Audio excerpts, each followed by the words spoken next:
राम प्यारे साथियों, कैसे हो आप सभी लोग। उम्मीद है कि आप सभी लोग अच्छे होंगे। तो चलिए अपने हम एस्टेट की प्रीवियस ईयर क्वेश्चन पेपर की सीरीज के साथ आ गए हैं। अभी डेली बेसिस पर आपकी एस्टेट की क्लासेज लगेंगी, ठीक है। जितने भी पिछले साल के अपने प्रश्न पत्र हैं सारे हम सोल्व करेंगे। देखिए इससे करने का क्या फायदा होता है, जो हम पिछले साल के क्वेश्चन पेपर क्यों करते हैं, क्योंकि आपको पता है चाहे कोई भी टेट हो, एस्टेट, सीटेट, रीट, हमेशा क्या होते हैं इसमें क्वेश्चंस रिपीट होते रहते हैं पिछले साल के, है ना। उनसे बिल्कुल डिट्टो नहीं आता, थोड़ा बहुत क्या होता है हेर फेर करके वही क्वेश्चन दे देते हैं। तो देखिए इस वाली वीडियो में ना हम सारे एस्टेट 2011 के क्वेश्चंस करेंगे। उससे रिलेटेड जितने भी क्वेश्चन है उनको डिटेल में समझेंगे, रटेंगे नहीं बल्कि क्या करेंगे पिक्चर के थ्रू और एग्जाम्पल के थ्रू इनको समझेंगे। क्वेश्चन आपका एक ही रहेगा लेकिन इसमें मैं आपके कई सारे क्वेश्चंस करा दूंगी, वो टॉपिक ही आपका साथ के साथ क्लियर होता जाएगा। तो चलिए टाइम वेस्ट नहीं करते, फटाफट से करते हैं स्टार्ट, ठीक है। और अगर वीडियो अच्छी लगे तो क्या करना, चैनल को सब्सक्राइब कर देना, ठीक है। तो चलिए करते हैं स्टार्ट। देखिए मैंने ना इनको ब्लैक बोर्ड पे लिख लिया है। क्यों लिखा है, क्योंकि है ना मैं वो पीडीएफ डाउनलोड कर रही थी तो उसमें जो वर्ड थे ना वो छोटे छोटे लिखे हुए थे, तो वो ना दिखेंगे नहीं आपको, तो इसलिए मैंने बड़े बड़े यहाँ पर उतार लिए हैं, ठीक है, बोर्ड पर। तो आपको पिक्चर दिख जाएंगे साइड में, ठीक है। तो देखिए फर्स्ट क्वेश्चन के साथ आते हैं। पहला क्वेश्चन आपका क्या कहता है, व्यक्तित्व मापन का शाही धब्बा परीक्षण है। आपको पता है जो पर्सनैलिटी नापने के लिए अपना एक शाही धब्बा परीक्षण यूज होता है। देखिए पहली बात तो आप लोग को पता होगा जो व्यक्तित्व होता है, पर्सनैलिटी जो होती है, आपने एक नॉर्मल वर्ड सुना होगा ना कि उसकी पर्सनैलिटी बहुत अच्छी है ना। तो पर्सनैलिटी को हम नाप भी सकते हैं, इसके लिए अलग अलग से टेस्ट बने हुए हैं, ठीक है। तो यहाँ पर अपनी बात हो रही है शाही धब्बा परीक्षण। साइड में आपको पिक्चर दिख रही है ना। शाही धब्बा परीक्षण हमारा किन्होंने किया था, हरमन रोरसा जी ने बनाया था, है ना। ये जो पिक्चर थी इसमें कितनी पिक्चर दी जाती थी, टोटल 10 पिक्चर दी जाती थी, है ना। इसमें कुछ तो क्या है आपको दिख रही होंगी, ब्लैक एंड रेड है, मल्टी कलर्स में है ना। टोटल कितनी पिक्चर्स है, 10 आपके पिक्चर्स हैं, ठीक है। तो देखिए इनमें से ना पिक्चर्स को दे दे के ना, जैसे एक पिक्चर दे दी और है ना अगले इंसान से ये पूछा जाता है कि इस पिक्चर को देख के एक स्टोरी बनाओ, या फिर ये पूछ लिया जाता है कि इस पिक्चर में आपको क्या क्या दिख रहा है। तो क्या है जैसे जैसे पिक्चर को देख के कोई भी इंसान स्टोरी बनाता जाता है ना, तो उसी हिसाब से उसकी पर्सनैलिटी का पता लगाया जाता है हरमन रोरसा टेस्ट में, या इसको बोलते हैं शाही धब्बा परीक्षण, ठीक है। और शाही धब्बा परीक्षण क्या है, हमारा प्रक्षेपण परीक्षण है। देखिए प्रक्षेपण, अब आप बोलोगे प्रक्षेपण क्या होता है, प्रक्षेपण का मतलब होता है थोपना। अगर मैं हिंदी में इसका मतलब बताऊं, प्रक्षेपण का मतलब क्या होता है, थोपना किसी भी चीज को। इसमें क्या होते हैं, हम डायरेक्ट आमने सामने क्वेश्चन नहीं करते किसी भी आदमी से, ठीक है, ना ही मुझसे बातचीत इतनी करते हैं। हम एक पिक्चर देते हैं और बोलते हैं भाई अपने विचार इस पिक्चर के थ्रू इस कागज पर थोप दो, इस पिक्चर को देखो और जो भी आपके दिमाग में आ रहा है इस पेपर पर क्या कर दो, मतलब लिख दो, थोप दो इस पेपर पर, ठीक है। तो ये आपका क्या होता है, शाही धब्बा परीक्षण आपका क्या होता है, प्रक्षेपण परीक्षण होता है। ये भी मैं डिटेल में समझाऊंगी, बाकी भी प्रक्षेपण परीक्षण होता है, इनकी प्रोजेक्ट टेस्ट होता है। डायरेक्ट क्वेश्चन नहीं करने हैं बल्कि क्या करते हैं वहां पर थोप दिया जाता है कि अपने विचार थोपो, पिक्चर को देख के कागज पर थोपो, ठीक है। तो जो शाही धब्बा परीक्षण है वो आपका क्या है, प्रोजेक्ट टेस्ट है और प्रक्षेपण परीक्षण है। मैंने साथ ही साथ यहाँ पर इंग्लिश में भी लिख दिया है। तो जो फर्स्ट का आंसर होगा वो क्या होगा आपका, ये वाला आपका आंसर होगा, ठीक है। अभी इनको भी डिटेल में कर लेते हैं। आत्मनिष्ठ परीक्षण क्या होता है, ये भी पर्सनालिटी को नापने के लिए होता है। आत्मनिष्ठ परीक्षण में क्या होता है, नाम को पकड़ो, आत्म सब्जेक्टिव, ठीक है। सब्जेक्टिव आपने देखा होगा ना, सब्जेक्टिव क्वेश्चन होते हैं, उसमें क्या होता है आपको जो जो समझ में आता है ना आप लिखते चले जाते हैं बड़े बड़े क्वेश्चन में, है ना। आधी बातें उसमें पॉइंट्स उठा लेते हैं और कुछ खुद से जोड़ देते हैं। तो वही होता है अपना आत्मनिष्ठ परीक्षण, यानी कि आत्म अपने आप, आत्म का मतलब क्या होता है अपने आप डिस्क्राइब करना, आपको अपने आप कैसे, मान लीजिए कोई इंटरव्यू ले रहा है आपका, ठीक है, आपकी हॉबीज पूछ रखी है, ठीक है, आप क्या क्या अचीव कर सकते हो ये पूछ रखा है, कुछ भी पूछ ले इंटरव्यू में, तो आप वहां पर क्या है बढ़ा चढ़ाकर भी तो बातें बता सकते हो ना, ठीक है। इसमें आप खुद को डिस्क्राइब कर रहे हो, आत्म स्वयं खुद को डिस्क्राइब कर रहे हो, भाई मैं ये हूँ, मेरी हॉबी ये है, मैं ये कर सकता हूँ, ठीक है, खुद को डिस्क्राइब कर सकते हो। कई इंसान क्या करते हैं डायरी लिखते हैं, है ना, डायरी जो लेखन होता है, इंटरव्यू, है ना, साक्षात्कार, ये सब हमारे किसके अंदर आते हैं, आत्मनिष्ठ परीक्षण के अंदर आते हैं। इसमें हम आत्म को डिस्क्राइब करते हैं, स्वयं को, खुद को, सेल्फ को डिस्क्राइब करते हैं। आइए बात समझे। दूसरा है आपका वस्तुनिष्ठ परीक्षण, वस्तुनिष्ठ परीक्षण ऑब्जेक्टिव, ऑब्जेक्टिव क्वेश्चन किए ना। एक बात बताओ, ऑब्जेक्टिव में जो आंसर ठीक है वो ठीक है, जो गलत है वो गलत है, यही होता है ना।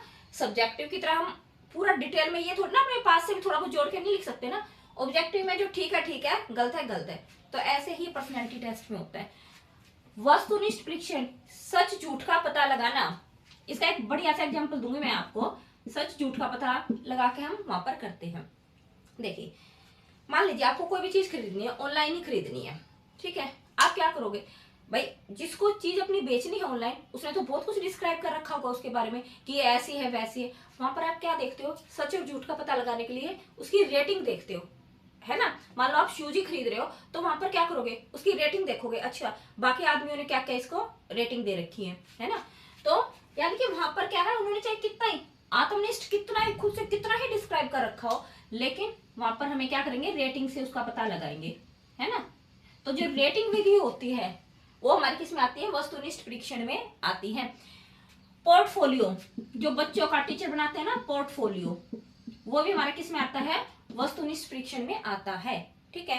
इसमें क्या होता है, देखिए पोर्टफोलियो में टीचर क्या करते हैं, बच्चे को ऑब्जर्व करते हैं, उसकी हॉबीज को देखते हैं, उसको एनालिसिस करते हैं कि हाँ ये बच्चा कैसा है, ठीक है। काफी टाइम तक एनालिसिस करते रहते हैं, फिर उसका एक पोर्टफोलियो बना देते हैं, ठीक है। अब बच्चा चाहे खुद से कुछ भी जोड़ के बता दे कि मैं ऐसा हूं वैसा हूं, लेकिन क्या पोर्टफोलियो जब आप देखोगे तो आपको पता लग जाएगा, ठीक है। एक जांच पड़ताल सूची, जांच पड़ताल सूची जो बनाते हैं बच्चों की, उसमें भी क्या है, यही डिस्क्राइब किया जाता है, ठीक है। तो मेरे ख्याल से आ गया होगा समझ में कि वस्तुनिष्ठ, सच्चाई, सच का यहाँ पर परीक्षण होगा, ठीक है। यानी कि वस्तुनिष्ठ परीक्षण में ऐसे क्वेश्चन दिए जाते हैं आपको आपकी पर्सनैलिटी से रिलेटेड, जिसमें आपको या तो यस और नो का बताना होता है, हाँ या ना का, या 4 ऑप्शन दे दिए जाते हैं, ठीक है। कि इनमें से बताओ आपकी हॉबी कौन सी है। ऐसा नहीं आप खुद से कुछ भी जोड़ के लिख दो, नहीं, आपको कुछ उसमें लिमिटेशन मिलेंगी, ठीक है, कि इसमें से ही बताओ।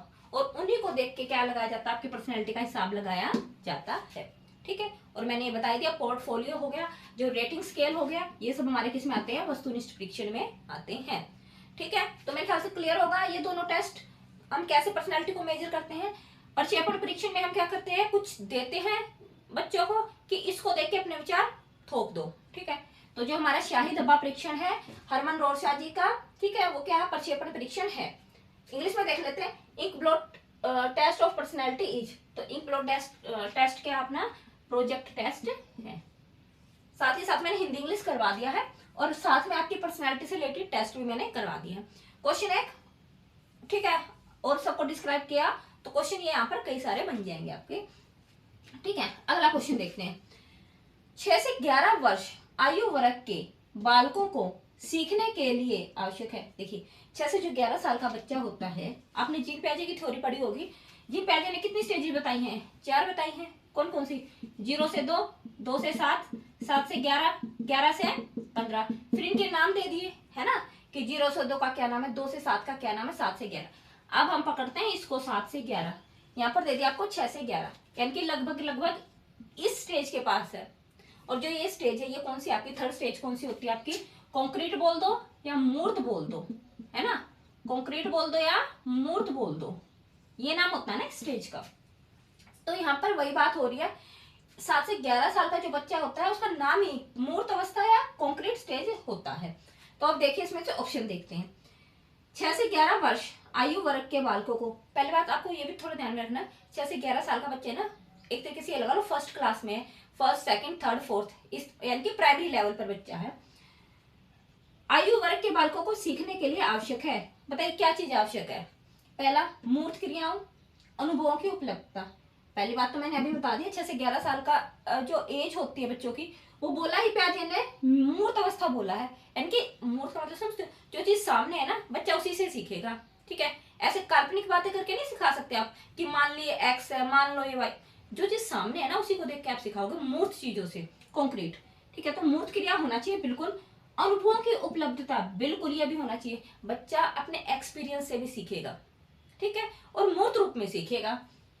दूसरा है शिक्षक द्वारा ज्ञान का स्थानांतरण। देखिए हो सकता है ये, लेकिन ये ज्यादा बेटर है, ये लगा लो कि 20-30% बेटर है। कैसे, देखिए मान लीजिए मैं आपको अपने ज्ञान का स्थानांतरण कर रही हूँ, ना मैं आपको कुछ समझा पा रही हूँ ढंग से। जो मेरे पास नॉलेज है मैं लेक्चर देके चलेगी, मैंने अपनी नॉलेज का आपको कर दिया ट्रांसफर, तो क्या आप सीख पाओगे? नहीं सीख पाओगे ना। जबकि मैं आपको एग्जाम्पल के थ्रू और मूर्त रूप में छोटे बच्चों को नहीं सिखाऊंगी तो कैसे सीख पाएंगे? ठीक है, तो छोटे बच्चों के लिए इतना जरूरी नहीं है। रटने के लिए अवसरों की व्यवस्था, बिल्कुल रॉन्ग। रटवाना तो है ही नहीं बच्चों को, सीधा क्रॉस करो। कक्षा में उच्च स्थान प्राप्त करने की प्रेरणा, ठीक है। Motivation to attend high rank in class. देखिए आप लोग को पता है अभी रैंकिंग सिस्टम तो वैसे खत्म हो गया है, अभी क्या चला हुआ अपना ग्रेडिंग सिस्टम चला हुआ ना। क्या चला हुआ है? Grading system.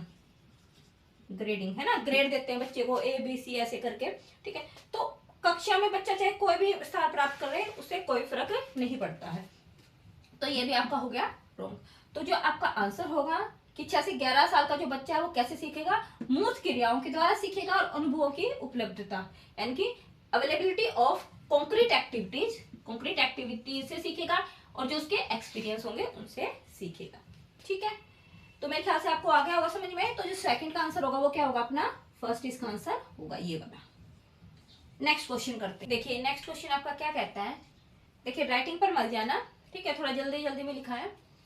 6 से 11 आयु वर्ग के छात्रों की आवश्यकता क्या है? वही प्राइमरी लेवल के बच्चों की फिर से बात हो गई, ठीक है। बताइए क्या सबसे ज्यादा जरूरी है 6 से 11 साल के आयु वर्ग के बच्चों के लिए? Children of 6 to 11 years age group need, बताइए क्या है? ऑप्शन देखते हैं।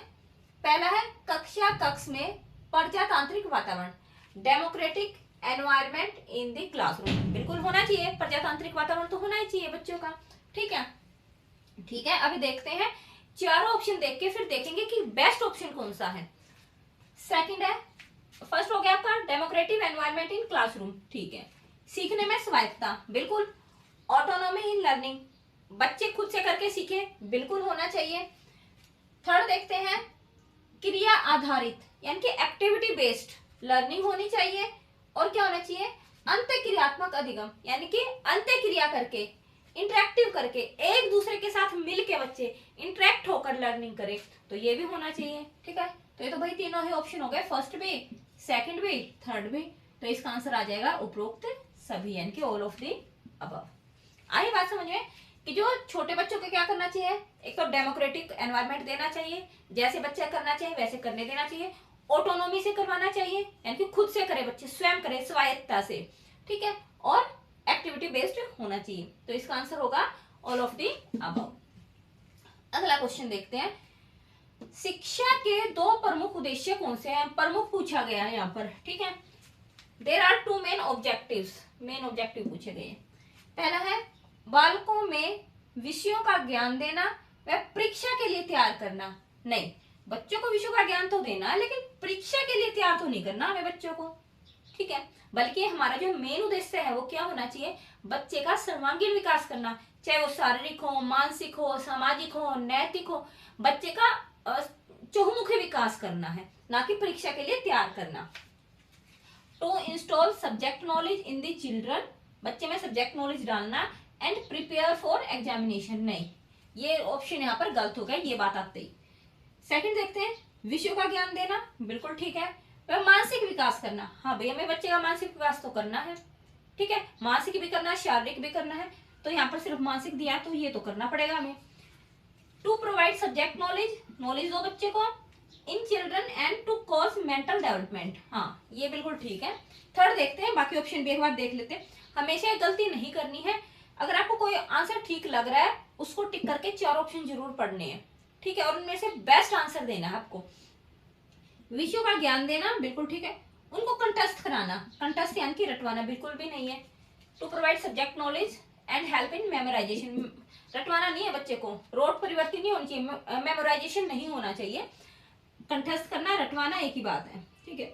विषयों का ज्ञान देना व व्यवसायिक कौशल का विकास करना। आप छोटे बच्चे को एज ग्रुप देखो 6 से 11 कहाँ गया? विषयों का ज्ञान देना, व्यवसायिक कौशल का विकास करना। देखिए व्यवसायिक कौशल एक एज के बाद ही हम बच्चे को दे सकते हैं ना, कब? जब बच्चा 11th 12th में होता है तभी तो हमारे व्यवसायिक सब्जेक्ट आते हैं ना, है ना, उससे पहले तो नहीं आते। तो ये भी हमारा क्या हो गया? रॉन्ग हो गया। जो मुख्य उद्देश्य है, जो मेन उद्देश्य है, जो हर बच्चे को हमें करना है वो क्या करना है? उसका चहुमुखी विकास करना है। ये व्यवसायिक कौशल ये सब बात की बात है। तो जो यहाँ पर जो पहला जो दो मुख्य उद्देश्य थे, मेन जो पर्पस थे, वो कौन कौन से थे?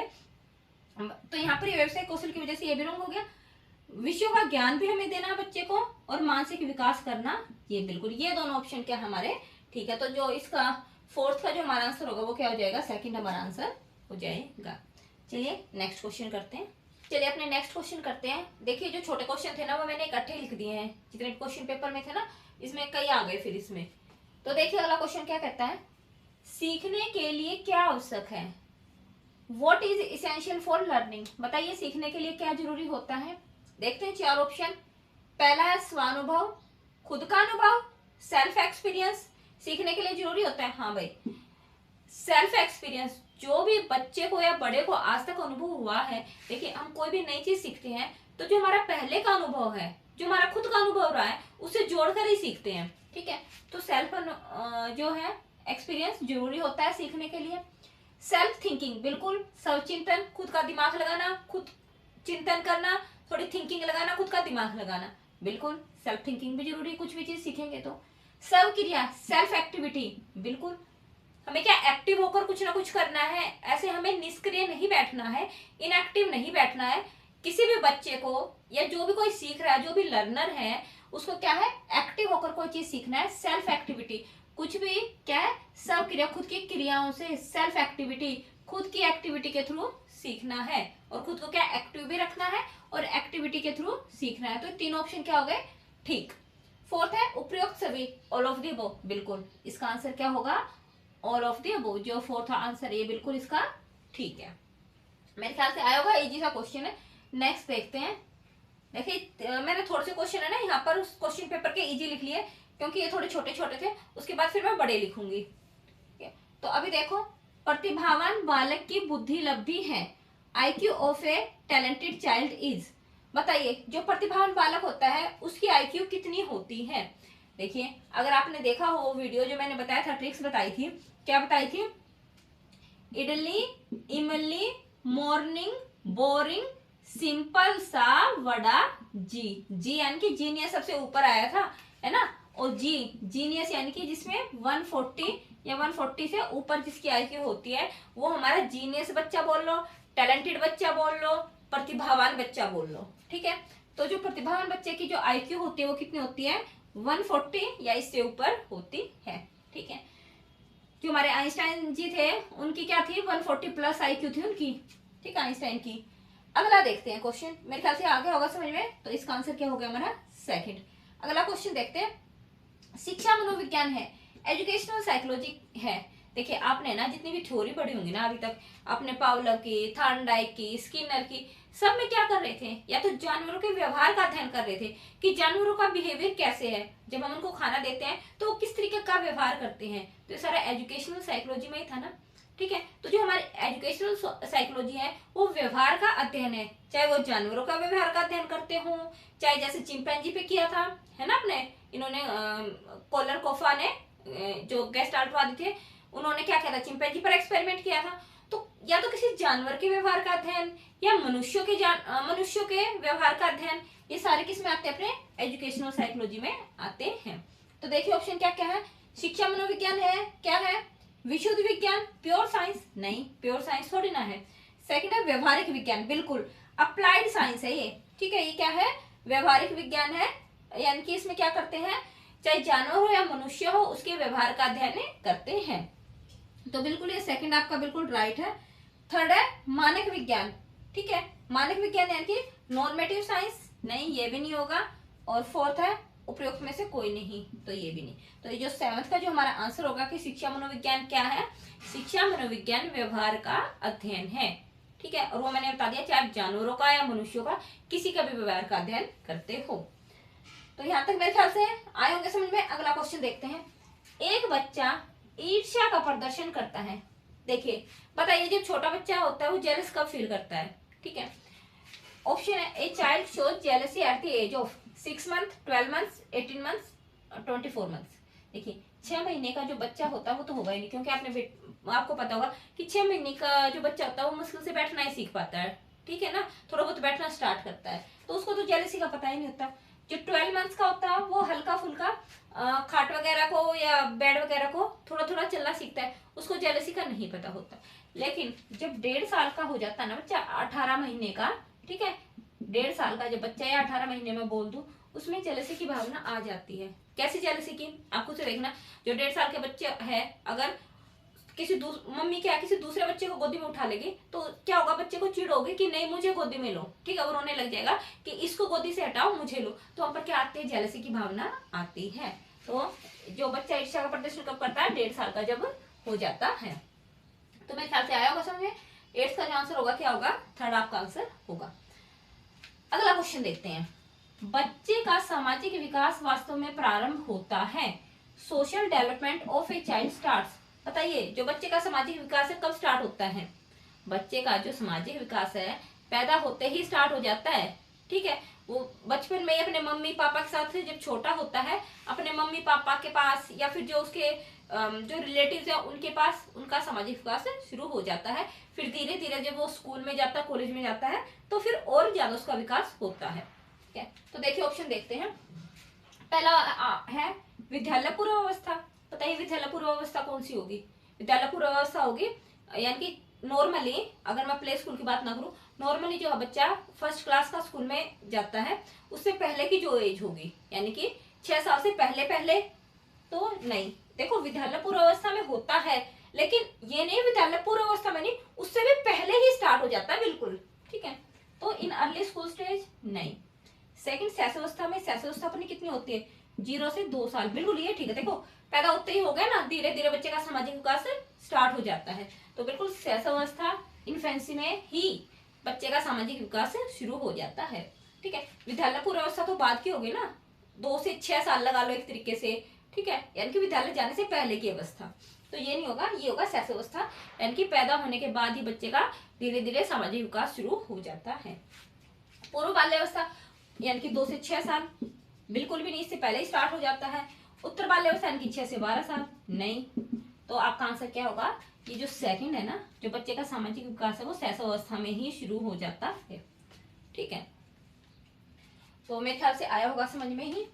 अगला क्वेश्चन देखते हैं। विद्यार्थी का विकास निर्भर करता है, ए स्टूडेंट्स डेवलपमेंट डिपेंड्स ऑन। ये क्वेश्चन तो ना इतनी बार आ रखा है, इतनी बार।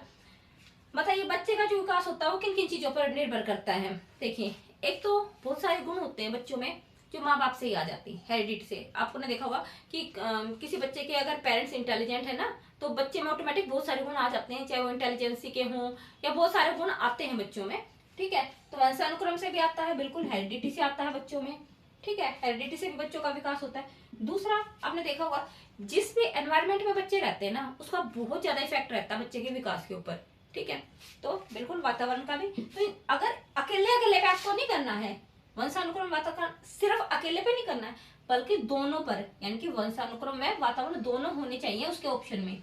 ये जो थर्ड ऑप्शन है वो क्या बिल्कुल ठीक है, वंशानुक्रम में वातावरण, ठीक है। तो आपका जो 10th का आंसर हो जाएगा वो क्या हो जाएगा, थर्ड आपका आंसर हो जाएगा, ठीक है। तो मेरे ख्याल से यहाँ तक आए होंगे समझे। चलिए आगे, अगला क्वेश्चन क्या कहता है आपका, 6 से 11 वर्ष आयु वर्ग के लिए अधिगम। जो 6 से 11 साल का जो बच्चा है उसके लिए लर्निंग क्या है? For the age 6 to 11 age group learning is, बताना। पहला ऑप्शन आपका ज्ञान निर्माण की एक सक्रिय प्रक्रिया। जो 6 से 11 साल का जो बच्चा होता है उसके लिए सीखना क्या है, एक ज्ञान का निर्माण करना है। कैसा निर्माण? सक्रिय है, सक्रिय यानी कि वो एक्टिव होकर, एक्टिव प्रोसेस में ज्ञान का क्या करे, निर्माण करे, ठीक है। An active process of knowledge construction, ठीक है। नॉलेज को उसे क्या करना है, कंस्ट्रक्ट करना है, बिल्ड करना है। कैसे? एक्टिव प्रोसेस के थ्रू, ठीक है, एक्टिव होकर। एक्टिव का मतलब यहाँ पर समझते हो, यानी कि वो उसमें पार्टिसिपेट करेगा, खुद से करने की कोशिश करेगा बच्चा। लर्निंग जो है सेल्फ लर्निंग उसमें करने की कोशिश करेगा, लर्निंग बाय डूइंग के थ्रू भी करेगा, ठीक है, करके सीखेगा बच्चा। निष्क्रियता नहीं, निष्क्रियता वर्ड आ गया ना यहाँ पर, समझ लो तो आपका रॉन्ग होता है, नेगेटिव टैग वर्ड होता है। पैसिव लर्निंग, एक बात हो, पैसिव लर्निंग में क्या होता है, बच्चा कुछ नहीं करेगा, ठीक है, सिर्फ बैठा रहेगा, सुनता रहेगा, या तो सुनता रहेगा। मान लीजिए कोई टीचर है, वो आकर बोलता रहे, लेक्चर देता रहे, बच्चे को कोई मतलब ही नहीं है, जो करवाना है करवाओ टीचर को, तो ऐसे तो बच्चे को समझ नहीं आएगा ना। तो जहां पर भी मैं बता दूं पैसिव वर्ड जहां पर आ जाए, यहाँ पर देखो 2 नेगेटिव वर्ड आए, निष्क्रियता जहां पर आ जाए और रटना जहां पर आ जाए ना, तो समझ लेना वो ऑप्शन हमेशा गलत होता है। ये तो दो आ गए, अगर इनमें से एक भी होता ना तो भी रॉन्ग होता है हमेशा, ठीक है। मेमोराइजेशन आ गया तो wrong. A process of passive memorisation wrong हो गया। थर्ड देखते हैं, कक्षा कक्ष में ध्यानपूर्वक सुनने की प्रक्रिया। देखिए जो छोटा बच्चा है एक्टिविटी के थ्रू सीखेगा। हम उसको सुनाते रहेंगे, बच्चा ध्यानपूर्वक सुनता रहेगा तो उसको समझ में आएगा? नहीं आएगा, ठीक है। तो ये भी क्या हो गया, कुछ हद तक ठीक है, लेकिन 10 to 20% ये ठीक है, लेकिन क्या है, कक्षा कक्ष में ध्यानपूर्वक सुनने की प्रक्रिया, ठीक है। लेकिन हमें क्या चारों में से बेस्ट ऑप्शन ढूंढना है, ठीक है। तो इसके बजाय ये हमारा ज्यादा सही है कि बच्चा क्या ज्ञान का निर्माण करेगा, कैसे, सक्रिय होकर। फोर्थ है पाठ्य पुस्तक का अध्ययन करने की, नहीं, बच्चे को हमें क्या है, पाठ्य पुस्तक का अध्ययन करने की प्रक्रिया, ये हमारे क्या है, अधिगम का रूल नहीं है, अधिगम लर्निंग नहीं है, ठीक है।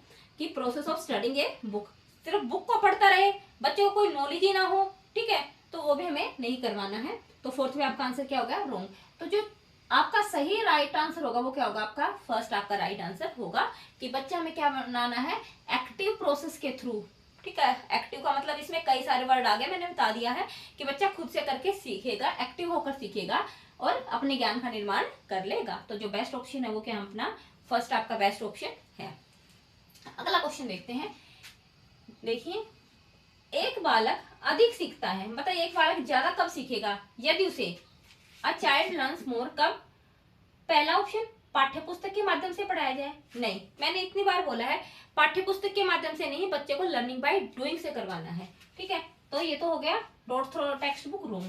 कंप्यूटर से पढ़ाया जाए, डॉट थ्रो कंप्यूटर, देखो ये है ना, बिल्कुल रॉन्ग नहीं बोल सकते इनको, लेकिन हमें क्या है, इनमें से बेस्ट ऑप्शन निकालना होता है, ठीक है।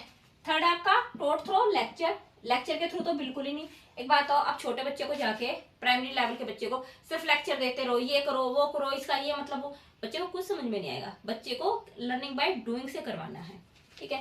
क्रियाविधि विधि से, ये आ गया ना, टॉट थ्रो एक्टिविटी, बिल्कुल ये फोर्थ है आपका आंसर। ये इन चारों में से क्या है, बेस्ट ऑप्शन है, ठीक है। लेक्चर तो वैसे ही नेगेटिव टैग वर्ड होता है, लेक्चर से तो हमें पढ़ाना ही नहीं है कौन सी क्लास में, ठीक है। कंप्यूटर से पढ़ाया जाए, ये भी नहीं। तो जो बेस्ट ऑप्शन है वो अपना क्या हो जाएगा, फोर्थ अपना बेस्ट ऑप्शन है, छोटे बच्चों को एक्टिविटी के थ्रू पढ़ाना है, ठीक है।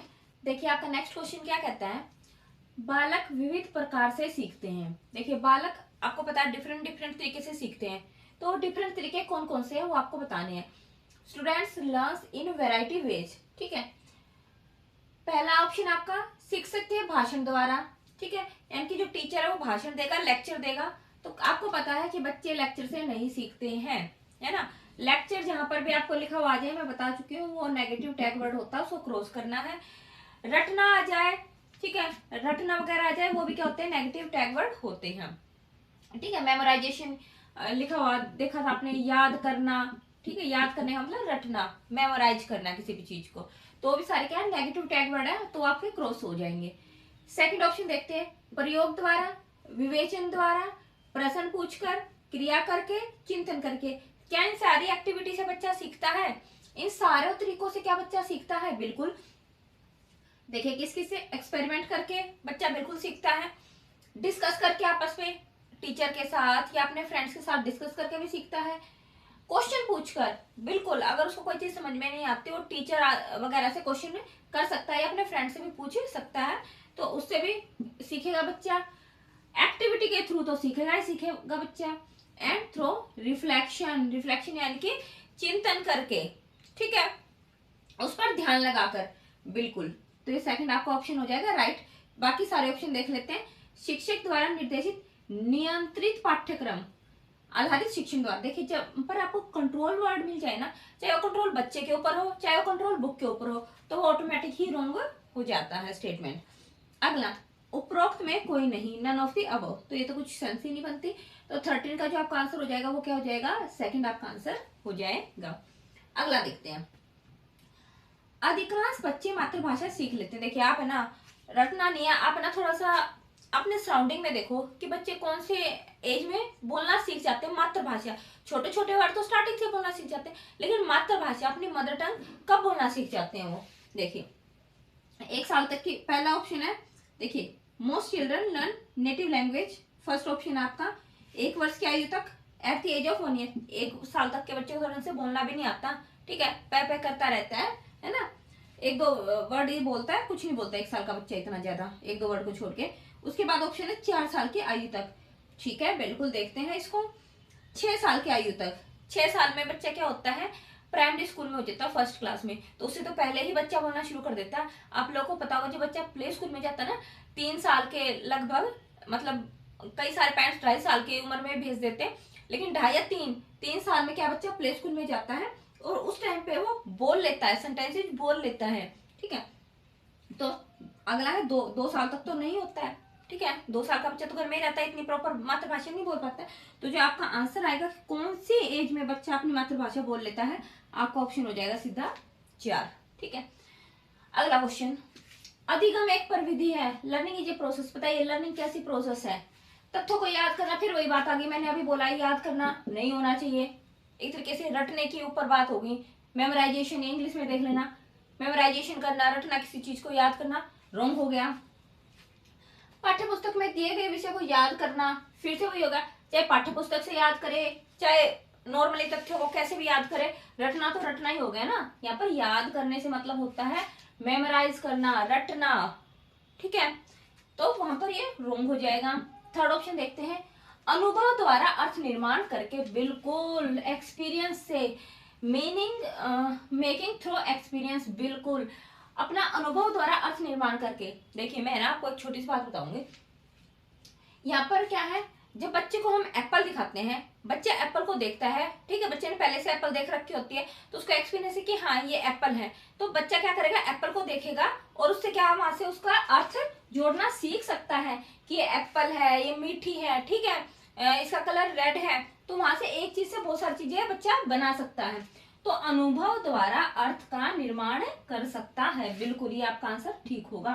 और हमेशा जो लर्निंग होगी ना, याद रखना, जहां पर अर्थ निर्माण मिल जाए ना कि मीनिंगफुल, इसका मतलब वहां पर मीनिंगफुल स्टडी हो रही है, कुछ अर्थ है उस स्टडी का, तो वो ऑटोमेटिक क्या होता है, पॉजिटिव टैग वर्ड होता है, ठीक है। फोर्थ आपका परीक्षा की तैयारी करके, हमें एग्जाम को इतना महत्व नहीं देना, बच्चे के पेपर्स को महत्व इतना नहीं देना है, ठीक है, परीक्षा की तैयारी के लिए ये नहीं होगा, तो हमारा आंसर आ जाएगा थर्ड। अगला क्वेश्चन देखते हैं, प्राथमिक कक्षा के बालकों के लिए शिक्षण की उपयुक्त विधि कौन सी है? बताइए, जो छोटे बच्चे होते हैं उनको आप किस तरीके से अच्छे से सिखा सकते हैं? A suitable method of teaching primary class children is, कौन कौन सा हो सकता है? पहला, प्रयास व भूल विधि। इस देखिए, प्रयास में भूल विधि में बहुत ज्यादा टाइम लगता है, आपने देखा होगा, इसमें क्या करता है बच्चा, गलती करता है, फिर से ट्राई करता है, गलती करता है, फिर से ट्राई करता है। इससे अच्छा है कि बच्चे को वहां पर, जहां पर गलती कर रहा है बार बार, वहां पर थोड़ा सा मार्गदर्शन दे दिया जाए, ठीक है, तो ये तो बहुत ज्यादा टाइम लेगी, है ना, तो ये बच्चों के सीखने के लिए अच्छी नहीं है। ये जो जनरली है वो किस पे लगी हुई थी, अपने जानवरों पर, है ना, जानवर के लिए ज्यादा बेस्ट होती है ये जानवर। सेकंड आपका अनुकरण विधि, इमिटेशन मेथड, यानी कि बच्चा नकल करके, अनुकरण यानी कि एक तरीके से जैसे कोई इंसान कर रहा है उसकी वैसे ही नकल करके, तो ये भी रॉन्ग हो जाएगा, ठीक है, इमिटेशन से भी नहीं सिखाना आपको। व्याख्यान विधि, देखिए थोड़ी थोड़ी तो सारी ही विधि अच्छी होती है, कुछ चीजें तो बच्चा अनुकरण की विधि से भी सीखता है, ठीक है, जो अच्छी चीजें हैं, जैसे कि भाई बड़ों का आदर सत्कार करना, कुछ एक नैतिक गुण अनुकरण विधि से भी सीखता है बच्चा, ऐसी बात नहीं है, लेकिन यहाँ पर जो बेस्ट ऑप्शन होगा ना उस पर ही आपको टिक करना है, ठीक है। व्याख्यान विधि, ठीक है, लेक्चर तो सबसे ही रॉन्ग मेथड है। खेल विधि, प्ले वे मेथड, बिल्कुल ये राइट है। देखिए हमें कोई भी चीज, किसी भी तरीके की चीज अगर बच्चे को सिखानी है तो अगर हम उसको प्ले वे मेथड से सिखाएंगे, खास तौर पर प्राथमिक कक्षा के बालकों की यहाँ पर बात हो रही है, छोटे बच्चों की बात हो रही है, तो क्या खेल खेल में करेंगे, और खेल खेल में करने से कोई भी चीज अगर वो सीखेंगे तो उन्हें ज्यादा अच्छा लगेगा, उनको वो चीज ज्यादा याद रहेगी, ठीक है, तो मेरे ख्याल से आया वो समझे। चलिए अपने नेक्स्ट क्वेश्चन करते हैं। देखिए नेक्स्ट क्वेश्चन अपना क्या कहता है, बालकों में अधिगम यानी कि learning in children occurs through. बताइए जो बच्चों में जो लर्निंग है वो कैसे आती है? फर्स्ट ऑप्शन आपका ज्ञान को रटने से, रटना वर्ड, मेमोराइजेशन जहां पे हो जाए वैसे ही रोंग कर देना है। मेमोराइजेशन दी नॉलेज, बिल्कुल नहीं, रटने से बिल्कुल नहीं, आपके ज्ञान में कुछ नहीं सीखते आप रटने से। सेकंड आप पाठ्य पुस्तक के पढ़ने से, रीडिंग द टेक्स्ट बुक। देखिए आपको टेक्स्ट बुक पढ़ने से लर्निंग होगी थोड़ी बहुत, लेकिन अगर आप उस चीज को एक्टिविटी के थ्रू करोगे ना, छोटा बच्चा अगर एक्टिविटी के थ्रू करेगा तो उसको अच्छे से समझ में आएगा। ठीक है, अगर आप छोटे बच्चे को खाली पाठ्य पुस्तक उठा के दे दो तो बच्चा ऐसे थोड़ी ना कर पाएगा, तो ये भी रॉन्ग। थर्ड, शिक्षक द्वारा ज्ञान के स्थानांतरण द्वारा होता है, transmission of knowledge by the teacher. एक बात बताइए, अगर टीचर है जो उसके पास ज्ञान है वो अपना ट्रांसफर करके चला जाए, क्या बच्चे को आ जाएगा समझ में? नहीं आएगा। जब तक बच्चा खुद उसके अंदर इन्वॉल्व नहीं होगा तब तक बच्चे को समझ में नहीं आएगा, है ना। ये तो एक तरीके से लेक्चर हो गया ना, कि टीचर आया, जो उसके पास ज्ञान था उसने ट्रांसफर किया टीचर ने और चला गया। तो नहीं, ऐसे भी नहीं होता है। क्रिया करके होता है, डूइंग बाय एक्टिविटी। यस, ये होगा आपका डूइंग एक्टिविटी। कोई भी अगर बच्चा सीखता है तो कैसे सीखता है? क्रिया करके सीखता है, एक्टिविटी करके सीखता है। अब वो एक्टिविटी कैसे भी हो सकती है, ठीक है। खेल की एक्टिविटी होती है, ठीक है, प्ले वे मेथड से हो सकती है, पढ़ने की एक्टिविटी हो सकती है, कैसी भी एक्टिविटी हो सकती है, ठीक है। तो आपका आंसर आ जाएगा डूइंग एक्टिविटी। तो 17 का आंसर है फोर्थ। अगला क्वेश्चन देखते हैं। अधिगम प्रभावशाली रूप में होता है यदि, बताइए, जो आपका सीखना है, जो लर्निंग है, वो इफेक्टिव हो जाएगा कब? चार आपके पास ऑप्शन है। Learning takes place effectively if a child dash. बताइए, जो एक बच्चा है वो कब इफेक्टिवली सीखेगा, प्रभावशाली रूप से सीखेगा, अच्छा सीखेगा? चार ऑप्शन दिए गए हैं। पहला, बच्चे को सीखने के लिए तैयार किया जाए। देखिए, तत्परता का नियम अपना किसका है? थॉर्नडाइक का नियम है ना। थॉर्नडाइक जी ने बोला है ना तत्परता का नियम, कि किसी भी बच्चे को हम तभी सिखा सकते हैं जो वो सीखने के लिए तैयार हो, ठीक है। अगर कोई बच्चा सीखने के लिए तैयार ही नहीं है तो हम उसे जबरदस्ती तो नहीं सिखा सकते ना, ठीक है। तो तत्परता का नियम ये कहता है कि कोई भी बच्चे को हम तभी सिखा सकते हैं जो वो सीखने के लिए तैयार हो। तो बिल्कुल, ये तो बिल्कुल ठीक है पॉइंट। बच्चा जो वह सीखता है उसे दोहराए। बिल्कुल, देखिए, प्रैक्टिस, दोहराना, प्रैक्टिस करना, है ना, एक तरीके से अभ्यास। ये भी अभ्यास का नियम भी किसका हो गया? थॉर्नडाइक का। प्रैक्टिस करना, दोहराना, ठीक है, यानी कि अभ्यास का नियम। बिल्कुल, ये भी बच्चे के लिए जरूरी है। Repeats what he learns. बच्चे ने कोई सीख लिया और उसको और अच्छा प्रभावशाली सीखना बनाना चाहता है, कि वो जो उसने सीखा वो लंबे टाइम तक याद रहे, तो अभ्यास करना पड़ेगा। थर्ड है, बच्चा संतुष्ट अनुभव करे। बिल्कुल, फील सेटिस्फाइड। देखिए, आपको पता है संतोष का नियम है ये, है ना, किसका? थॉर्नडाइक का। ये 3 नियम दिए थे ना अपने थॉर्नडाइक ने। तो बिल्कुल, इससे भी बच्चा सीखेगा, फील सेटिस्फाइड। देखिए, जो मान लीजिए बच्चा जो पढ़ रहा है वो क्या करता है, बच्चा बार बार क्वेश्चन पूछता रहता है, और हमें क्या करना है, उसको सेटिस्फाई करना है बच्चे को, ठीक है। क्या करना है? सेटिस्फाई करना है। और यहाँ पर संतोष का नियम आप लोग को पता भी होगा कि बच्चा क्या है, अगर बच्चे को किसी भी चीज को पढ़ने में क्या अच्छा फील होता है, अच्छा संतोष होता है, सकारात्मक रूप से फील होता है, तो बच्चा उस चीज को अच्छे से करेगा। अब मान लीजिए किसी बच्चे कोई बच्चा है, या आप ही लगा लीजिए, आपको पता है कि आपको एस्टेट करना है, ठीक है, और जब आप एस्टेट कर लेंगे ना तो आपके अंदर क्या होगा? सेटिस्फेक्शन होगा, संतोष का भाव होगा।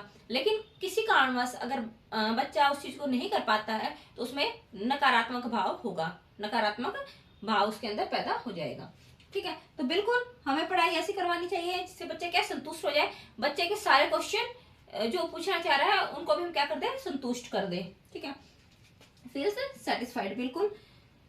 तो और फोर्थ आपका, बच्चा उपयुक्त सभी करे। बिल्कुल, ये तीनों के तीन ऑप्शन ठीक है, और तीनों मैंने बता दी थॉर्नडाइक के नियम है ना। तो आपका आंसर क्या हो जाएगा? 18th का आंसर आपका हो जाएगा फोर्थ। अगला क्वेश्चन देखते हैं। शिक्षण एक प्रक्रिया है। देखिए, आप टीचर बनने वाले हैं, आप टीचिंग करेंगे, तो बताइए जो टीचिंग है वो कैसी प्रोसेस है? फर्स्ट ऑप्शन आपका, शिक्षक द्वारा अधिगमकर्ता को ज्ञान के स्थानांतरण की, यानी कि टीचर आप बनोगे और अपना जो आपके पास ज्ञान है, जो नॉलेज है, उसको बच्चों के अंदर क्या? ट्रांसफर करके चले जाओगे, ठीक है। ये तो एक तरीके से क्या हो गया? लेक्चर देना हो गया ना, कि आपके अंदर नॉलेज थी, आपने ट्रांसफर कर दिया बच्चों में। उसके साथ कहीं पे ये तो कहीं पे मेंशन नहीं है ना कि बच्चे भी साथ में अंत्यक्रिया करेंगे, ठीक है। तो transmitting knowledge by teacher to learner, ठीक है, ये कई बार आ चुका है, तो ये आपका क्या हो जाएगा? रॉन्ग हो जाएगा, ठीक है। अगर इसके साथ ये होगा ना कि टीचर अपने ज्ञान का स्थानांतरण बच्चों की अंत्यक्रिया के साथ करेगा, या ठीक है, या बच्चों के सहयोग से करेगा, तब ये आंसर ठीक था, ठीक है। तो इतना तो हो गया रॉन्ग ये। अधिगम को निर्देशित करके, यानी कि जो आपकी लर्निंग है ना उसको क्या करेगा? डायरेक्शन देगा, ठीक है, निर्देशन देगा कि ऐसे करो, ऐसे मत करो, ठीक है, लर्निंग को। तो नहीं, ये भी कोई ऑप्शन ठीक नहीं है, ठीक है ना। आप क्या सिर्फ टीचिंग को डायरेक्शन थोड़ी दे सकते हैं, आपको उस पर काम भी तो करना है ना, थर्ड, अब देखिए इसमें से ना सबसे इंपॉर्टेंट देखना है आपको कौन सा है। अनुदेशन देकर यानी कि गिव इंस्ट्रक्शन, आप जाओ सीधा इंस्ट्रक्शन दे दो बच्चों को कि ये पढ़ना है, ये नहीं पढ़ना है, ठीक है, तो उससे तो बच्चे कुछ नहीं सीखेंगे, ये भी रॉन्ग होगा। फोर्थ देखिए, शिक्षण अधिगम का सरलीकरण करके, फैसिलिटेटिंग टीचिंग लर्निंग, ठीक है। देखिए आपको पता है जो एनसीएफ 2005 है ना, उसमें जो टीचर की जो भूमिका है, रोल ऑफ टीचर, वो क्या, एक फैसिलेटर का है। किसका है? एक फैसिलेटर का है, यानी कि सुविधा कर्ता का, है ना। सुविधा कर्ता बोल दो, या सुविधा यानी कि जो आसान कर दे, सरल कर दे चीजों को, बच्चा खुद से करेगा। लेकिन जहां पे बच्चे को कुछ डिफिकल्टी लगेगी तो टीचर का काम है कि उस चीज को सरल करके बच्चे को समझाए, ठीक है, उसको सुविधा दे। किस चीज की सुविधा? कि जहां पर उसको डिफिकल्टी लग रही है उस चीज को सोल्व करने में उसको आसानी करे, ठीक है। तो जो टीचर का काम होता है वो क्या होता है? फैसिलेटर का काम होता है। तो जो आपका शिक्षण प्रक्रिया है वो क्या है? फैसिलेटिंग करना ही है, ठीक है, सुविधा देना ही है, एक तरीके से सरल करना ही है।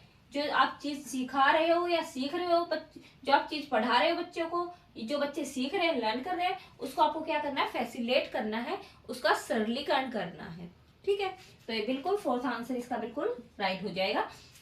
अगला क्वेश्चन देखते हैं, निम्न में से किसकी भूमिका पूर्व बाल्यावस्था, पूर्व बाल्यावस्था की एज कितनी होती है? पूर्व बाल्यावस्था 2 से जो 6 साल का बच्चा होता है पूर्व बाल्यावस्था में होता है ना, में संवेगात्मक विकास हेतु सर्वाधिक महत्वपूर्ण है। देखिए इमोशनली डेवलपमेंट बतानी है बच्चे की। विच अमंग द फॉलोइंग, मैंने शॉर्ट फॉर्म में लिख दिया, following plays the most important role for emotional development of a child in early childhood. Emotional, आप बताइए, देखिए 2 से 6 साल का बच्चा है, अब वो क्या तरीके से प्ले स्कूल में आप उसको लगा लो, बताइए 2 से 6 साल का जो बच्चा होता है सबसे ज्यादा किससे इमोशनली अटैच होता है? अपनी मम्मी पापा से सबसे ज्यादा इमोशनली अटैच होता है ना। तो देखिए टीचर से नहीं, टीचर से इतना नहीं होता है इमोशनली अटैच, क्योंकि उसने धीरे धीरे स्कूल में जाना स्टार्ट किया है, तो इतना कनेक्ट नहीं होता है टीचर से। बात यहाँ पर पूर्व बाल्यावस्था की बोली गई है, ठीक है। सखे संगी साथियों के साथ पीर ग्रुप नहीं, पीर ग्रुप के साथ में नहीं होगा, ठीक है। पड़ोसियों के साथ नहीं। यहाँ पर सर्वाधिक की बात की गई, सबसे ज्यादा, तो सबसे ज्यादा वो अपने पेरेंट्स से, माता पिता से क्या होगा? इमोशनली अटैच होगा। तो जो आपका 20th का आंसर हो जाएगा वो क्या हो जाएगा? 4th आपका आंसर हो जाएगा, ठीक है। चलिए देखते हैं अपना नेक्स्ट क्वेश्चन। सृजनशील बालक के बारे में कौन सा कथन सत्य नहीं है? नहीं पर आप लोग को फोकस करना है। Which statement of a creative child is not true? बताओ। 4 आपके पास ऑप्शन है। पहला है सृजनशील बालक जिज्ञासु होता है, बिल्कुल, जिसके अंदर क्रिएटिविटी होती है वो बच्चा हमेशा जिज्ञासु होता है, उसकी उत्सुकता रहती है कहीं ना कहीं से नॉलेज लेने की, ठीक है। तो बिल्कुल एक क्रिएटिव चाइल्ड इज क्यूरियस, बिल्कुल ये बात ठीक है। सेकंड, सृजनशील बालक साहसी नहीं होता है, ये तो रॉन्ग है। A creative child is not adventurous, ये रॉन्ग है। जो सृजनशील बालक होता है वो साहसी होता है, ठीक है, वो क्या करता है? किसी भी काम करने में अपना साहस दिखाता है, कुछ भी नया काम करने में, ठीक है, अपना साहस दिखाता है।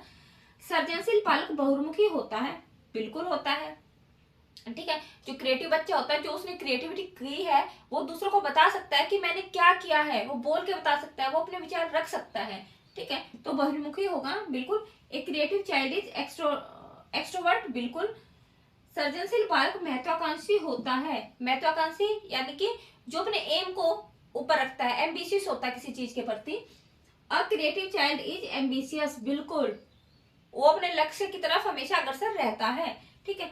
तो यहाँ पर ये जो तीनों ऑप्शन है ये तो फिट बैठ रहे हैं क्रिएटिव बच्चे के लिए। जो फिट नहीं बैठ रहा वो कौन सा नहीं बैठ रहा है? ये सेकंड, ठीक है, क्योंकि ये बात रॉन्ग है, ये गलत है कि साहसी नहीं होता है और नहीं यहाँ पर आंसर है, तो इसलिए जो हमारा सेकंड है ये हमारा क्या हो जाएगा? इसका आंसर हो जाएगा। अगला क्वेश्चन, नवीन ज्ञान की प्राप्ति होती है। देखिए आप कोई नई नॉलेज एक्वायर करते हो, कोई नई जानकारी प्राप्त करते हो, कैसे प्राप्त करते हो? New knowledge is acquired through, first option है ज्ञान के स्थानांतरण द्वारा। देखिए ये वाला पॉइंट इतनी बार आ चुका है और हर बार पेपर में आता है और बच्चे यहाँ पर कंफ्यूज होकर आते हैं कि हम नॉलेज को क्या ट्रांसफर कर दें, स्थानांतरण कर दें। ऐसा नहीं होता है, सिर्फ ज्ञान को ट्रांसफर करना ही किसी चीज को समझना नहीं होता है, बल्कि किसी भी चीज को हम अच्छे से समझे, उसमें एक्टिव होकर समझे, ठीक है, वो सारी चीजें इसके अंदर इंक्लूड होनी चाहिए। तो सिर्फ ज्ञान का स्थानांतरण करना एक तरीके से मैंने बता रखा पहले भी, एक तरीके से क्या हो गया? लेक्चर देना ही तो हो गया, मेरे पास जो नॉलेज थी मैंने क्या ट्रांसफर कर दी, चाहे आपको समझ में आए चाहे ना आए। ठीक है, यही तो मतलब हुआ इसका। तो ये हो जाएगा आपका रॉन्ग। रटने से, रटना तो कुछ भी नहीं है, मेमोराइजेशन करना, रटना। यहाँ पर कई बार याद करना भी लिखा हुआ आता है। ठीक है, और याद करने में बच्चे कंफ्यूज हो जाते हैं। याद करना, रटना, इंग्लिश में देख लेना, मेमोराइजेशन लिखा हुआ मिलेगा। ठीक है, तो रॉन्ग होता है वो। अनुभव द्वारा नवीन अर्थ ढूंढने के द्वारा, experience and searching new meaning. बिल्कुल, अनुभव, एक्सपीरियंस, किसी भी चीज, नई चीज को सीखने में हमारा जो एक्सपीरियंस है, अनुभव जो रहा है, जो हमारा पहले का अनुभव हुआ है, वो बहुत ज्यादा काम आता है। एक्सपीरियंस जो हमारा अनुभव रहा है पहले से, उससे रिलेट करके हमें क्या नए अर्थ ढूंढने हैं। बिल्कुल, ये आपका आंसर क्या हो जाएगा, ठीक हो जाएगा। फोर्थ देखते हैं, नन ऑफ दी अबव, कोई नहीं। तो ये कोई नहीं में तो हमें मिल गया ना थर्ड आंसर। ठीक है, तो जिसका आंसर होगा वो क्या हो जाएगा, थर्ड हो जाएगा। कि हम नया ज्ञान तब प्राप्त करते हैं जब हम अनुभव द्वारा नवीन अर्थ ढूंढते हैं। ठीक है, तो 22 का आंसर है थर्ड। नेक्स्ट क्वेश्चन देखते हैं। देखिए, 6 या 7 वर्ष का बच्चा प्राइमरी स्कूल में हो चुका है, एक तरीके से ये लगा लो, का बालक दूसरे के विचारों को स्वीकार करने योग्य नहीं होता है। तो ये जो 6 से 7 साल का बच्चा होता है, वो दूसरे के विचारों को क्यों नहीं मानता है। आपने देखा होगा, जो है ना फर्स्ट सेकंड क्लास के बच्चे होते हैं ना, उनको ये लगता है कि उन्हें बहुत कुछ आता है। ठीक है, वो ये समझते हैं कि जो मुझे आता है वो किसी को भी नहीं पता, चाहे वो बड़ा हो चाहे छोटा हो, उसे ये लगता है। तो देखिए question, a child of 6 to 7 years old is not able to accept others view point. दूसरे के व्यू पॉइंट को एक्सेप्ट नहीं करता। 6 से 7 साल का बच्चा, ये चीज क्या दिखाता है, क्योंकि वह बहुत छोटा है। नहीं, ये तो हम नहीं मान सकते कि वो छोटा है इसलिए दूसरे के विचारों को नहीं मानता, ये कोई बात नहीं होती। अहम केंद्रित, बिल्कुल हमने ये गुण पढ़ा भी है कि जो 6 से 7 साल का बच्चा होता है वो ईगो सेंट्रिक होता है, अहम केंद्रित होता है। इसका मतलब समझते हैं ना, अहम, खुद को, स्वयं को केंद्र मानकर सारी चीजें करता है। यानी कि जो मैं देखता हूँ, जो मैं समझता हूँ वही ठीक है, बाकी जो बता रहे हैं उनको नहीं पता।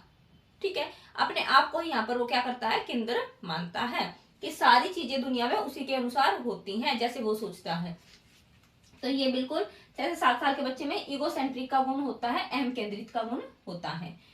वह बुद्धिमान नहीं है। नहीं, क्यों नहीं है, बुद्धि तो होती है, छोटे बच्चे में क्या बुद्धि नहीं होती है। वह कल्पनाशील होता है। नहीं, जो कल्पनाशील का गुण है वो कौन सी अवस्था में आता है, जब बच्चा किशोर अवस्था में हो जाता है ना। यानी कि आप एक तरीके से 12 से 18 साल के बीच में आप में कल्पनाशील का गुण आता है।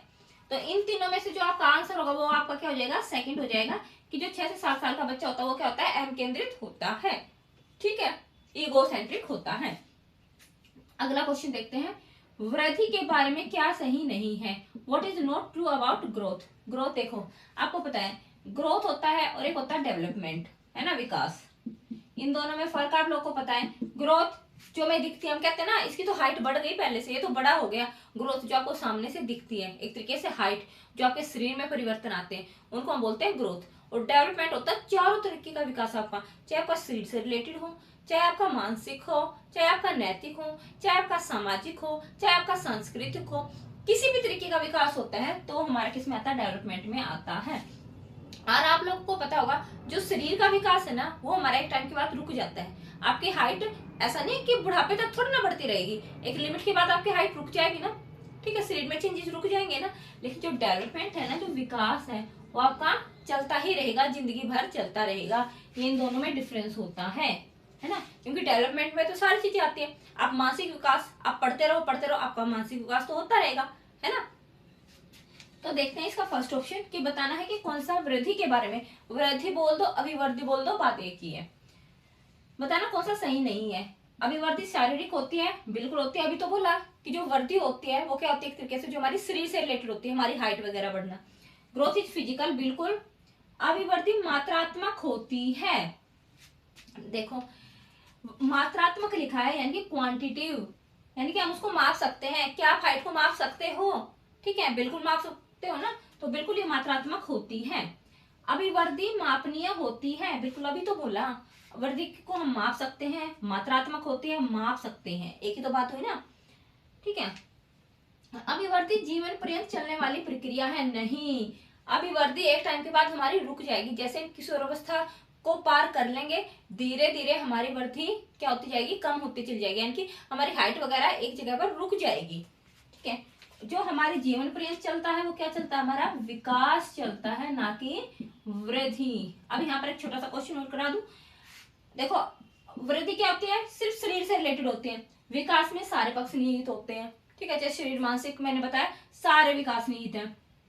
अभिवृद्धि क्या होती है, मात्रात्मक होती है ना, ये मात्रात्मक भी होती है विकास, और आपका क्या होता है गुणात्मक भी, दोनों पक्ष इसमें निहित होते हैं। यानी कि विकास में आप हाइट को तो मेजर कर सकते हो, इसके साथ साथ आपके अंदर क्या है बहुत सारे गुण भी तो आएंगे, आपका मानसिक विकास से रिलेटेड जो आपके अंदर गुण आ गए, जो आपकी पर्सनैलिटी में गुण आ गए, है ना, वो सारे विकास के अंदर निहित होंगे। अभी देखिए नेक्स्ट क्वेश्चन आपका क्या कहता है, कक्षा कक्ष में शिक्षक प्रयास करता है। बताइए कक्षा कक्ष में शिक्षक कैसा प्रयास करता है। The teacher in the classroom makes efforts. बताइए कैसे एफर्ट्स करता है टीचर क्लासरूम में। चार आपके पास ऑप्शन है, छात्रों को अनुभव प्रदान करने का, to provide experience to students. बिल्कुल देखिए जो टीचर होता है कुछ ना कुछ एक्सपीरियंस जरूर शेयर करता है बच्चे से, चाहे वो स्टडी से रिलेटेड हो, चाहे वो व्यवहारिक जीवन से रिलेटेड हो, किसी भी तरीके का एक्सपीरियंस हो वो बच्चों से क्या है शेयर करता है, अनुभव देता है बच्चों को।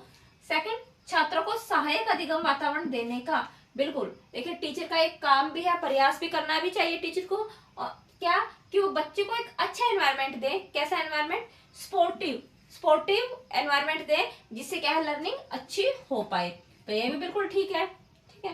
थर्ड देखते हैं, छात्रों को चिंतन का अवसर देने का, to provide opportunity to reflect. बिल्कुल टीचर को क्या करना चाहिए, छात्रों को चिंतन का अवसर जरूर देना चाहिए, ताकि वे खुद की भी थिंकिंग का यूज करें, खुद का भी सोच समझ का यूज करें, ठीक है, चिंतन करें किसी भी चीज पर। तो बिल्कुल ये भी ठीक है। फोर्थ आपका उपरोक्त सभी, ऑल ऑफ द अबव। बिल्कुल ये जो फोर्थ आंसर है आपका बिल्कुल ठीक हो जाएगा, उपरोक्त सभी, ठीक है। तो क्वेश्चन करते हैं, 6 से 11 वर्ष आयु वर्ग के बालकों की विशिष्टताएं हैं। बताइए 6 से 11 साल का जो बच्चा है एक तरीके से किसमें, प्राइमरी लेवल पर है ना, बताइए उसके अंदर कौन कौन सी विशेषताएं होंगी, कौन कौन से कैरेक्टरिस्टिक्स होंगे। Children of 6 to 11 years age group have following characteristics. बताइए कौन कौन से कैरेक्टरिस्टिक्स होंगे। पहली बात, बालक स्वाभाविक एवं सक्रिय अधिगमकर्ता होते हैं। बताइए ये बात किन्होंने कही थी, कि बच्चे हैं वो एक्टिव लर्नर होते हैं। ये हमारी बात कही थी प्याजे जी ने, कि बच्चे क्या होते हैं, एक्टिव लर्नर होते हैं, वो एक्टिव होकर सीखते हैं और नेचुरली सीखते हैं।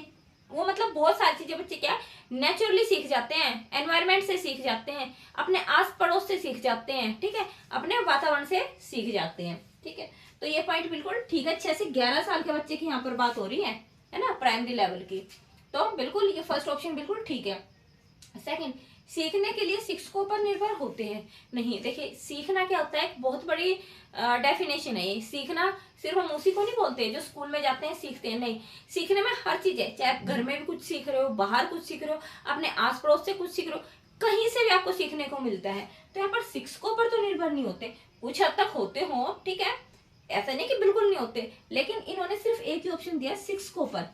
अगर इसके साथ ये जोड़ते शिक्षकों और अपने आसपास के वातावरण पर निर्भर होते हैं तो ये ठीक होता। तो यहाँ पर सिर्फ शिक्षक लिखा हुआ है तो इसलिए रॉन्ग हो गया, ठीक है।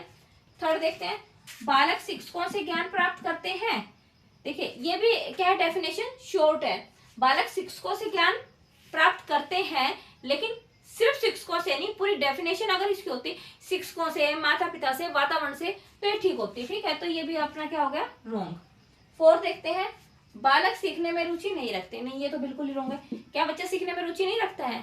बच्चे तो बल्कि क्या होते हैं, जिज्ञासु होते हैं, हर चीज को सीखना चाहते हैं, है ना, जानना चाहते हैं। तो जो आपका 26 का जो बेस्ट ऑप्शन होगा वो क्या होगा, फर्स्ट, है ना, कि बच्चे क्या होते हैं, एक्टिव लर्नर होते हैं और वो नेचुरल तरीके से सीखते हैं। मेरे ख्याल से यहाँ तक आपको आया होगा समझ में। अगला यहाँ पर देखते हैं 27वां क्वेश्चन, भारतवर्ष में जो प्राइमरी शिक्षा निम्नलिखित पर बल देती है। In India primary education system is laying emphasis on. बताइए जो प्राइमरी लेवल की शिक्षा है इंडिया में वो किस चीज पर सबसे ज्यादा क्या है, बल देती है। पहली बात, बोध का विकास करना, यानी कि डेवलपिंग अंडरस्टैंडिंग। बिल्कुल देखिए सबसे जो मेन फोकस है ना प्राइमरी लेवल की शिक्षा का वो है बच्चे सीखे, अंडरस्टैंड करे किसी चीज को, रटे नहीं, ठीक है। तो ये तो हो गया बिल्कुल ठीक। सेकंड, आध्यात्मिक पक्ष पर बल देना। इतना छोटा बच्चा प्राइमरी लेवल का 6 से 11 साल का बच्चा आध्यात्मिक की तरफ थोड़ी ना जाएगा, वो संत थोड़ी ना बन के बैठ जाएगा। तो ये तो बिल्कुल हो गया रॉन्ग। स्ट्रेंथिंग स्पिरिचुअल एस्पेक्ट्स, नहीं।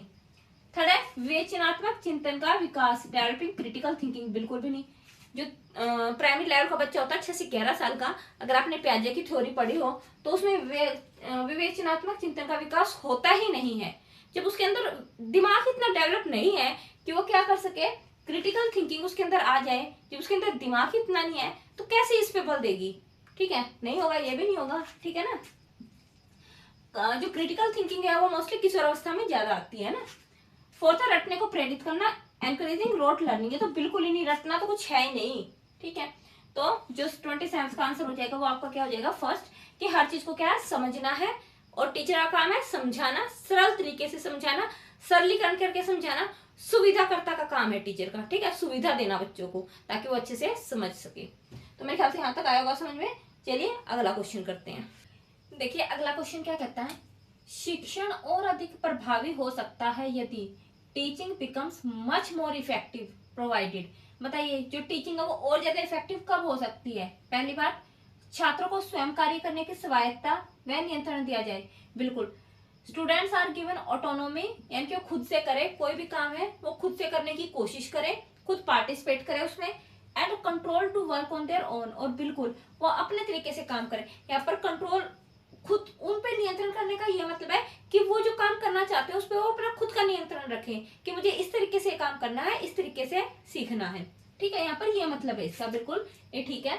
सेकंड, छात्र अधिगम शिक्षक द्वारा नियंत्रित व निर्देशित हो, बिल्कुल नहीं, शिक्षक द्वारा नियंत्रित कुछ भी नहीं होना चाहिए, ये शिक्षक केंद्रित शिक्षा हो जाएगी फिर। Students learning is directed and controlled by the teacher, बिल्कुल भी नहीं, टीचर के द्वारा कुछ भी कंट्रोल नहीं होना चाहिए, ठीक है। थर्ड है, शिक्षक तथ्यों की व्याख्या करने में केंद्रीय भूमिका, वही, अगर शिक्षक हर चीज में केंद्रीय भूमिका निभाएगा, चाहे वो व्याख्या करने में हो किसी भी तरीके से, तो शिक्षक केंद्रित शिक्षा हो गई ना। Teacher plays a central role, यहाँ पर सेंट्रल रोल होना चाहिए स्टूडेंट, लेकिन यहाँ पर क्या है, teacher. In explaining the facts, बिल्कुल रॉन्ग हो गया है ना, क्योंकि सेंट्रल रोल किसका होना चाहिए, स्टूडेंट्स का, ना कि टीचर का। शिक्षक अधिगम को निर्देशित करके, बिल्कुल भी नहीं, टीचर डायरेक्ट लर्निंग, टीचर को लर्निंग को डायरेक्ट नहीं करना है बल्कि किसको करना है, स्टूडेंट को। तो जो इसमें जो फर्स्ट ऑप्शन है जो हर तरीके से स्टूडेंट्स पर फोकस करता है वही हमारा राइट आंसर होता है। हमें हर चीज बच्चे को देखकर ही करनी है, हर चीज में बच्चा ही करता धरता होता है, ठीक है। टीचर का सिर्फ इतना सा काम रह गया आज के टाइम में कि वो सुविधा दाता है बस। अगला क्वेश्चन, एक उत्तम शिक्षक वह है जो, बताइए गुड टीचर कौन होगा। अभी आप सब लोग टीचर बनने जा रहे हो तो बताइए कौन सा होगा अच्छा टीचर। छात्र में वांछित व्यवहारगत परिवर्तन लाए, causes desired behaviour change in learner, जो अच्छे चेंजेस हैं, जिनकी जरूरत है, जो वांछित व्यवहार है, वो वाले परिवर्तन लेके आए बच्चों में, बिल्कुल ये तो ठीक है, अच्छे परिवर्तन लेके आए, वांछित। सेकंड, मौखिक रूप में ज्ञान प्रेषित करके, ट्रांसमिट्स नॉलेज वर्बली, भाई टीचर के पास ज्ञान है वो मौखिक रूप से अपना ज्ञान बच्चों को सुना दे, नहीं, इसमें बच्चे कहाँ पार्टिसिपेट कर रहे हैं, टीचर आया मुंह से अपनी बात बोल के और गया, तो ये तो बिल्कुल रॉन्ग हो गया। थर्ड, सूचना का वर्णन करना, बिल्कुल भी नहीं, नरेट्स इंफॉर्मेशन, जहां पर भी अगर बच्चा पार्टिसिपेट नहीं कर रहा ना तो समझ लो वो ऑप्शन क्या होगा, रॉन्ग होगा। पाठ्यचर्या को संप्रेषित करके, ट्रांसमिट्स क्यूरिकुलम, देखिए अगर आपको क्यूरिकुलम बता दिया जाए, आपको पाठ्यचर्या बता दी जाए कि भाई हाँ आपका ये सिलेबस है, तो आप कर लोगे, नहीं कर पाओगे ना, बल्कि आपको क्या है, टीचर के सहयोग से और आपको बच्चों को मिलके ही तो उसको करना है ना, ठीक है। तो सिर्फ अगर पाठ्यचर्या को बता के चला जाएगा कोई भी टीचर तो कैसे करेंगे बच्चे, नहीं कर पाएंगे ना, उत्तम शिक्षक थोड़ी ना हुआ वो फिर, ठीक है। तो सूचना का वर्णन करने वाला भी नहीं होगा अच्छा टीचर, पाठ्यचर्या को संप्रेषित करने वाला भी नहीं, मौखिक रूप में ज्ञान को प्रेषित करने वाला भी नहीं, बल्कि वो टीचर सबसे अच्छा माना जाएगा जो बच्चों को सेंटर में रख के उसमें एक अच्छे परिवर्तन लेके आए, वांछित परिवर्तन, ठीक है। तो जो 29 का आंसर हो जाएगा क्या हो जाएगा आपका, फर्स्ट आपका आंसर हो जाएगा। देखिए लास्ट क्वेश्चन देखते हैं, प्राइमरी स्तर पर, ठीक है, अनुदेशन होना चाहिए, instruction at the primary stage needs to be, बताइए जो प्राइमरी स्टेज पर है जो अनुदेशन देंगे, जो इंस्ट्रक्शन देंगे किसी को, इंस्ट्रक्शन समझते हो ना, किसी को भी इंस्ट्रक्ट करना, ठीक है, कि भाई ऐसा करना है ऐसा नहीं करना है, इस तरीके की इंस्ट्रक्शन देना, बताइए नीड्स टू बी किसके लिए होना चाहिए। पहली बात, शिक्षक केंद्रित, टीचर सेंटर्ड, बिल्कुल भी नहीं, पाठ्यपुस्तक केंद्रित, बिल्कुल ही भी नहीं, हर चीज में बच्चा होना चाहिए, छात्र केंद्रित, चाइल्ड सेंटर्ड, बिल्कुल ठीक, शिक्षक एवं पाठ्य पुस्तक केंद्रित नहीं, बच्चा इसका जिक्र इसमें कहीं पे भी नहीं है। तो जो हमारा 13th का आंसर हो जाएगा वो क्या हो जाएगा, थर्ड आपका आंसर बिल्कुल राइट हो जाएगा कि जो हमारा प्राइमरी लेवल पर जो इंस्ट्रक्शन होना चाहिए वो बच्चों को ध्यान में रख के होना चाहिए, छात्र केंद्रित होना चाहिए। तो मेरे ख्याल से आप लोगों को समझ में आया होगा। ये मैंने पहले ही बताया आपको, ये पेपर में बहुत छोटे छोटे थे, इसलिए मुझे सारा का सारा पेपर इस पे बोर्ड पे उतारना पड़ा। ठीक है।